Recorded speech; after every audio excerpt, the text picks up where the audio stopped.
देश देख रहा था जिस तरह की एक गुंडागर्दी थी। अगर संशोधन विधेयक पेश हो रहा था गृह मंत्री के द्वारा, उसे प्रेमचंद्रन ने सवाल उठाया है कि साहब जल्दी में, उन्होंने कहा कि हम इस बिल को जेपीसी को भेजने वाले। जब भारत के गृह मंत्री ने सदन में कह दिया स्पीकर साहब से कि हम इस, तो फिर नहेश था इसमें, लोकसभा राज्यसभा की सारी पार्टियों के सांसद उसमें मेंबर होंगे, फिर विचार होगा, उसके बाद बिल आएगा।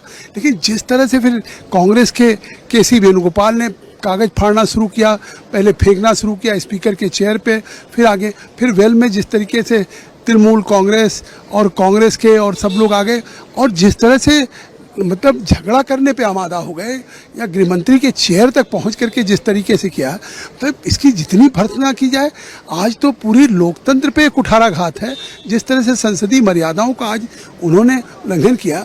आखिर एक संशोधन विधेयक अगर प्रस्तुत किया जा रहा था गृह मंत्री से, और गृह मंत्री ने इस बात को कह दिया स्पष्ट कि हम इस पे स्पीकर साहब प्रस्ताव करते हैं कि ज्वाइंट पार्लियामेंट्री कमेटी बन जाए, इसके बाद तो सदन को शांत होना चाहिए। इससे साफ है जानबूझ करके जो सदन लगातार बाधित कर रहे थे, आज उसकी पराकाष्ठा हो गई। कोई सांसद ऐसे आप बता सकते हैं जिन्होंने इस तरह से व्यवहार किया है? सारा देश देख रहा है। ये स्पीकर साहब को कार्रवाई करनी चाहिए।